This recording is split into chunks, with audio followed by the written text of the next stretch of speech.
Hello, Eric. It's great to, as you can see, we bring books. We both bring our own book. Yes. Unfortunately, I cannot read Spanish, but I will use a translator app to read your book. That's right. It's going to get translated shortly, but for the moment, it's only in Spanish. But technology is also good for this, no? I guess. Yes. So Eric, I was absolutely honored to have the opportunity to chat with you today. Because I mean, you've been to our university in the past. I have been to IE University 2 years ago. Yes, that's right. Beautiful university, and you got a new building. That's right. That's right. We have a vertical building in the center of Madrid. And when I saw your interview, I was very impressed about your profile and how, I mean, to be honest, one of the things that really surprised me is your capacity to embrace change. You come from a very difficult profile. You were able to reinvent yourself and to become an investment banker at UBS. And at some point in your career, you decided that you wanted to do a completely different thing, no? And now you're a very influential influencer, 2.7 million followers in LinkedIn. So I'm, to be honest, a bit, shy with so many people looking at you. So my question for you is, how were you able to adapt and to embrace change in such an amazing manner? Yeah, because I failed so many times when I was young. I failed English, I failed mathematics, I have got childhood asthma, I cannot play any sports, I cannot even kick a ball. So until today, I got no ball sense. So I still want to improve myself despite my environment. I was spending a lot of time helping my father sell prawn noodle in Singapore Hawker Center. So what can I do to get out of that humble beginning? So I said that I must learn one skill at a time.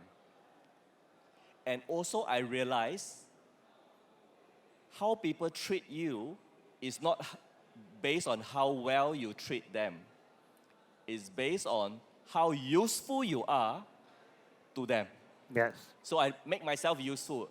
The more useful I am, the more people come to me. And you know the funny thing? Now, with over 2 million followers, I'm more known as a banker than when I was in banking.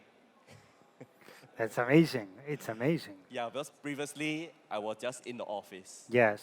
Dealing with a few customers. Yeah.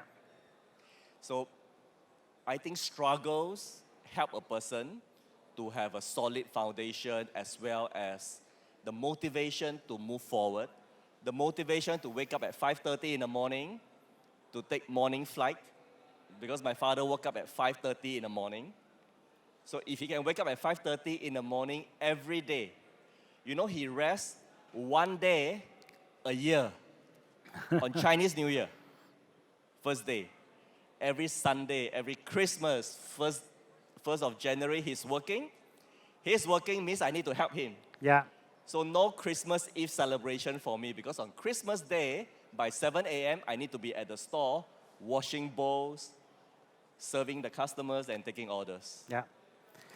No, it's very impressive. It's very impressive, to be honest. One of the things that I think that at IE University we actually push, it's part of our purpose, fostering change, fostering positive change, obviously, but change in general, because we live in a very fast-changing world, and I see you talking about skills, the importance of skills, and as a university, sometimes we see that skills are very useful, but we need to go beyond skills.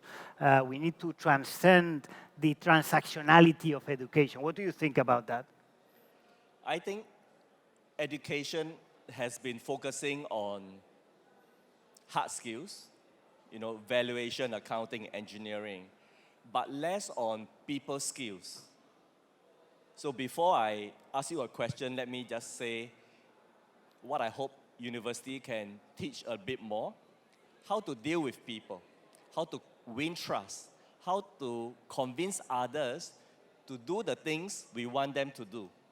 Because once you go into banking, the higher up you go in investment banking, the more people skills you need. The juniors do all the valuation, the seniors do all the drinking. We need to do that to get customers to pay us the fees. Investment banking fees are in the millions of dollars. We are just talking, and the customer needs to pay $3 to $5 million. Yeah. It's not buying any product, just advice. Yeah. But technical skills is not enough. Yeah. We need to know the customers, family.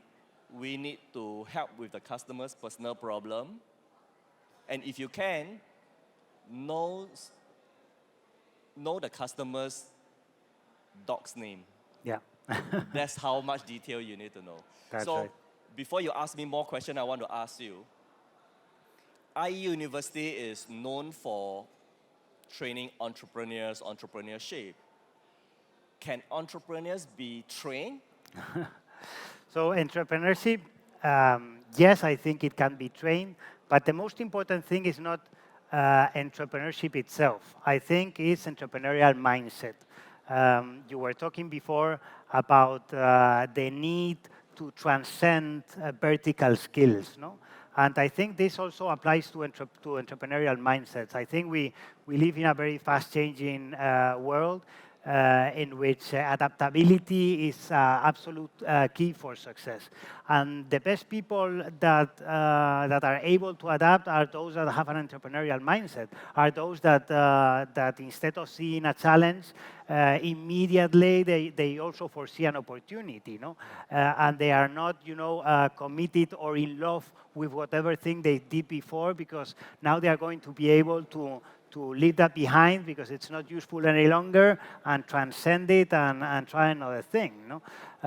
Which at the end is a great skill for professional and for personal life as well, no? Yeah.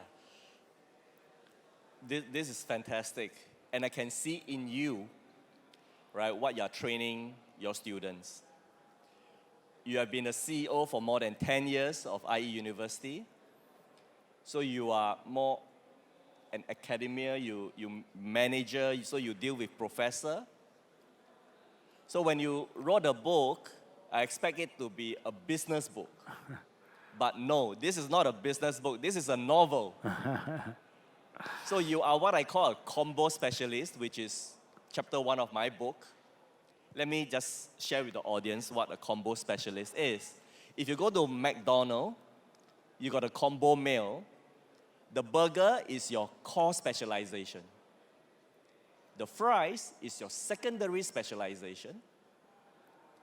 And the Coke is your interest.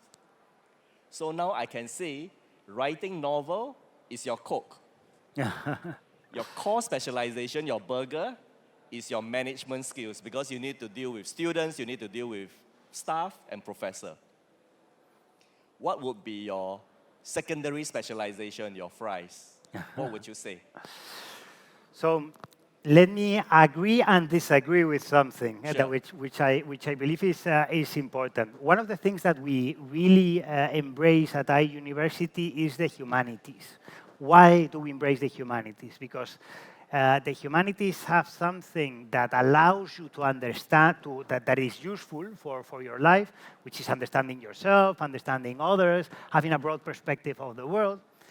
But there's something that is non-transactional about the humanities, that is not useful about the humanities.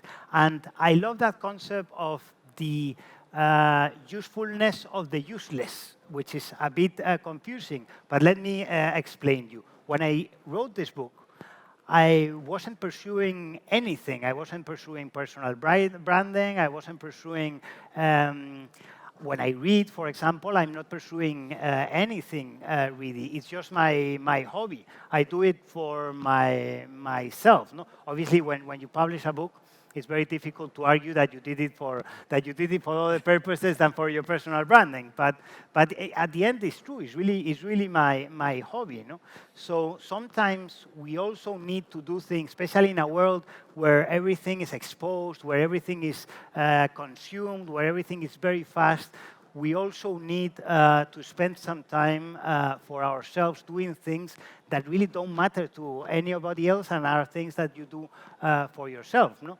For example, in your case, I guess writing wasn't something that you were planning, or becoming an entrepreneur wasn't something that you were planning. No?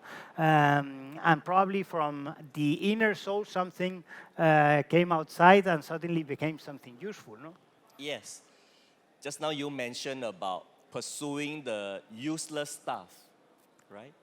It is when I agree with that, and I realized this only in the recent few years. I was pursuing useless stuff like photography when I was young, shooting video, editing video, nothing to do with banking. So when I told my boss, hey, I need to go and attend some of these courses, my boss said, why are you wasting your time? You know, we got a big customers coming to Singapore. Why don't you go and entertain them? Maybe you can get us a deal. I said, no, I need to go and attend the course to learn how to shoot photos and videos. But guess what? After I started writing on LinkedIn, that became useful. Because there's only so much words you can use. And if you remember, I failed my English. So I use my stories, my photos, to communicate instead of words. So the useless skills that I acquired 20 years ago became useful today. Absolutely. So sometimes we cannot think short term and cannot just pursue things that are useful now. Yes, that's right. And especially relationship and connection. Let's talk, for example, about a topic that hasn't been talked about here, which is AI. Okay. Yes. Everybody's talking about AI. This event is probably everything about AI, and it's funny, no? When we talk about skill set, we were talking in the backstage before, no? 10 years ago, education was basically about how to learn to code. Why? Because coders were going to have the best salaries. And again, no? Education, I think, obviously, you need to get educated, you need some certain skills in order to get a good job, no? But education, and actually the role of universities in itself, is about preparing in a much broader way. It's about obviously offering skills, but offering also human skills, offering networking, offering what an academic, someone that is really in depth of a knowledge is able to transmit, but also what other people from all around the world are able to transmit. No? So I believe the role of universities is more important than ever in the world of AI. No? And my point about AI is that coder that was so successful 10 years ago, but only trained in the skills of coding, now in the world of AI has been completely wiped out. No? Yes. And with AI, competency may have a lower weightage of a person's success. So sometimes we keep thinking you need to perform well at your job, you need to do your job well. But imagine now, most people can do a basic level of the job because of AI. So what can then be useful in making a person successful? I think is CAT, C-A-T. C is competence. You need to have some basic competence, and you can achieve that quite easily. A stands for appeal. Are you appealing? Are you interesting? Do I want to spend time with you? And T stands for trust. You are appealing, you are competent, but if you cannot be trusted, you are dangerous. And how do you build trust? Yes, how do you build trust? You can build trust by doing small things well, especially for students. You won't be given big project, but if you can take a photo well, if you can write a small paragraph, you can do social media a little bit better than the rest, not being an influencer, but just writing your key takeaways from lectures. That shows that you are competent, and if you do that consistently, you win trust. Like in my example, I have the same photo across all social media. And in fact, I wear the same blue jacket and white shirt every day. Even throughout this conference, I think, the people down here, if you've seen me yesterday, it's the same thing that I wear tomorrow, I still wear the same thing. When people see consistency, they find that you can be trusted. And you didn't mention something that, for me, that since I met you, it's something that is very surprising and very engaging, let's call it this way, which is the attitude. I believe that sometimes you might not be as competent in something, but if you have the right attitude, if you are able to, empathize with people, if you are able to smile, if you are able to really understand the other's problem, no? And also understand your own limitations as well as and maybe that you're not good at something, but you have the right attitude. You really want to be helpful. I think that's a great way also to build trust. Yes, if you are being helpful, people tend to trust you as well. So the reason why I empathize because I was not good at all. I was a poor student. I've got stage fright. So now I can understand people who fear of public speaking or didn't do well, and I can help them. I was a poor student, that's why I'm a good teacher now. And you were a poor student, but the transformation has been absolutely amazing. When you see a poor student now, what do you do? Do you fail them, or how do you engage them into being better? So we need to understand where their weakness is, and sometimes weakness can be your uniqueness. So I was already MD at UBS, and I wanted to write on LinkedIn, but my English is not so good. So if I started to write on LinkedIn, people may then realize that, hey, this guy, he's MD, but his English is so bad. So what can I do? So I decided to write in short sentences and use simple words. And I use engaging photos to tell the story so that I don't have to write so much. Yeah. And that worked. Had my English been as good as Shakespeare, I'll be writing long passages, then nobody will read it on social media. Yeah. So sometimes your weakness can be your strength. That's right. That's right. So this is what I try to tell my students. If they are weak, can you try harder? Can you try another method? And because for people who are very good in one skill, they are not willing to try new things. And from traveling around the world, are you seeing that different cultures, the kind of skills and the kind of personal branding differ? For example, Europe, the US, and Asia, because there's a strong cultural.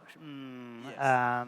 I think for Asia, we are told not to talk so much about ourselves. Yes. And then if you talk about your success, as maybe in Korea, in Japan, it's not a good thing. Yes. But because if you don't talk about it, nobody knows, then sometimes you lose opportunity. So I try to tell people, you should also talk a bit of your success, but balance it by revealing some of your failures. And revealing failures can make you win trust as well. Yeah. Because then you become more authentic. Before we continue, can I ask you one question? Some of my students say that, school don't prepare them for work. Not enough. What's your take on that?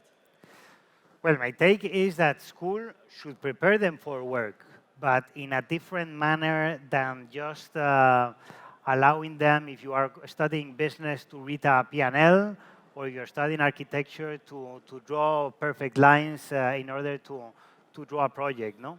School should be preparing them for work and for life by preparing them to be skillful, to be empathic, and to be socially aware, and also to develop communication skills in order to make friends, in order to and as I said before, no, also to be prepared for dealing with failure and success, no, as Reader Kipling and the poem If, I guess, said. Triumph and failure are two great impostors. No? Yes. So university also needs to prepare you for dealing with that kind of anxiety. No? Yeah. So you see, schools are divided by faculties. You got engineering, humanities, and business. But the world problems that we face today are multidimensional. You cannot solve just an engineering problem. It could be environmental, but you need marketing as well to market the engineering product. So how are you training students to cross-discipline, to be multidisciplinary? So that's actually a great question. No? We now have 6 schools at our university. Business, science and technology, law, global and public affairs, architecture and design, and the humanities. And the reason for this is not just to grow in our knowledge footprint.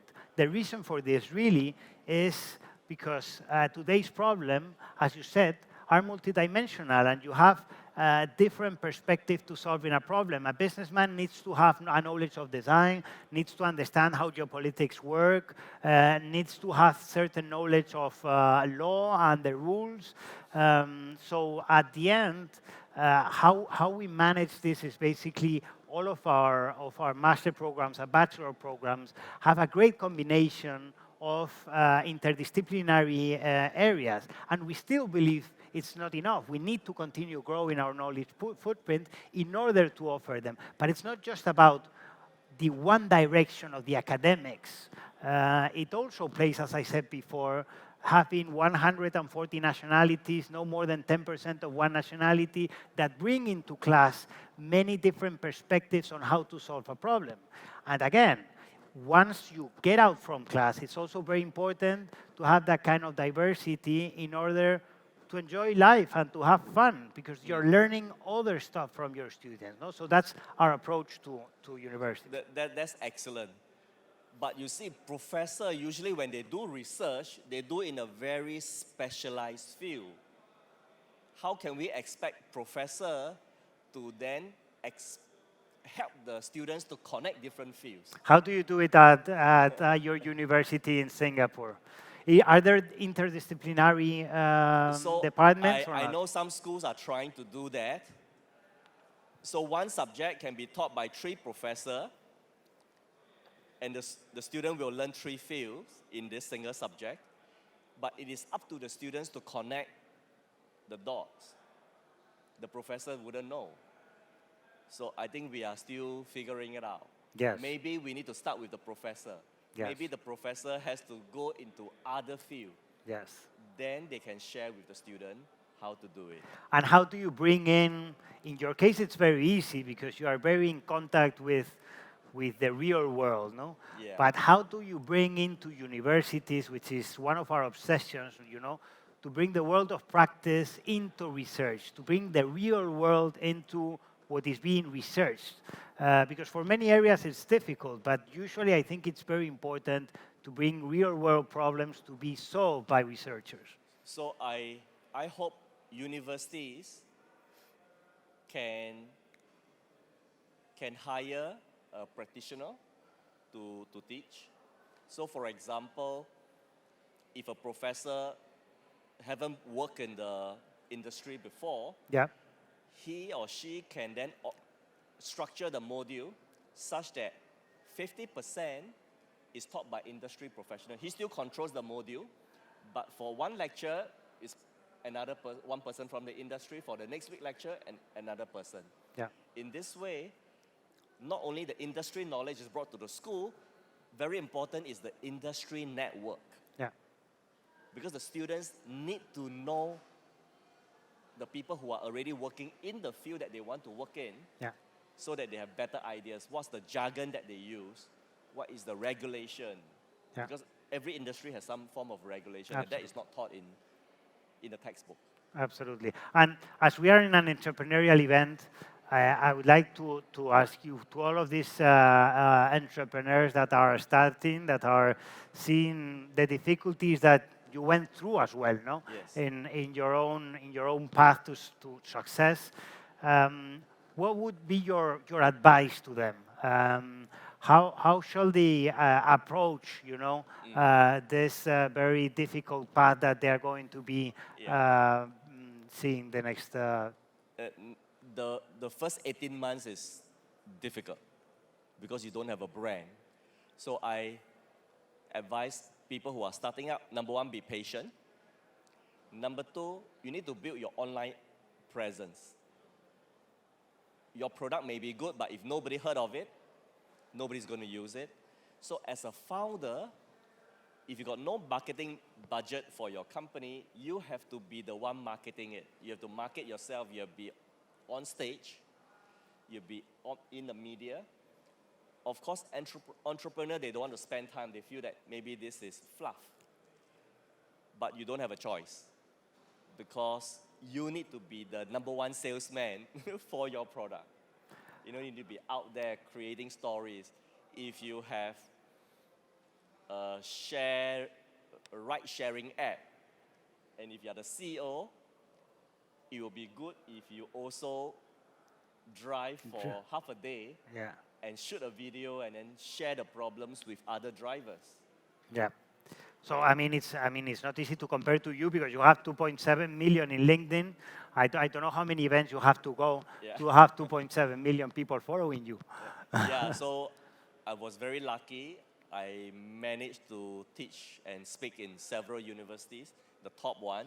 So the students help spread my message. Then, of course, my books are in the bookstore. So some people, they will go to the bookstore, they see my name, they follow me on LinkedIn. And also, of course, thanks to South Summit to bring me here. And suddenly I increased my followers by another few thousand each after this event. Mines are going to increase in more than that, probably thanks to you. Yes. But anyhow, I hope your book is published in Spanish very soon. I hope to find a Spanish publisher too. And I hope to give you my book in English also Yes. very soon. Can I have one? Can I have the Spanish version today? Yeah, you learn Spanish very quickly for sure. So I'm sure. Let's exchange. Thank you very much. Thank you so much. Thank you so much. Thank you very much for your time, Eric. Thank you so much. Great Diego. pleasure. It's been a pleasure for me to be here. I haven't been in Korea for 7 to 10 years now. I used to come here when I was in banking, and I'm very pleased to meet all of you. And if you have any question, please feel free to ask me. In my audience, I have Kunal from LinkedIn. Kunal, can you stand up? So he is in charge of LinkedIn Korea. So if you got problem with your account, you cannot log in, he's the guy to ask. I've got my student from National University of Singapore. He's Korean. You need a translator. You need a tour guide in Singapore. He's your man. Yeah. Thank you so much. Thank you so Thanks much, for Eric. having me. Thank you very much. Cheers. Woo! Amazing. Thank you so much.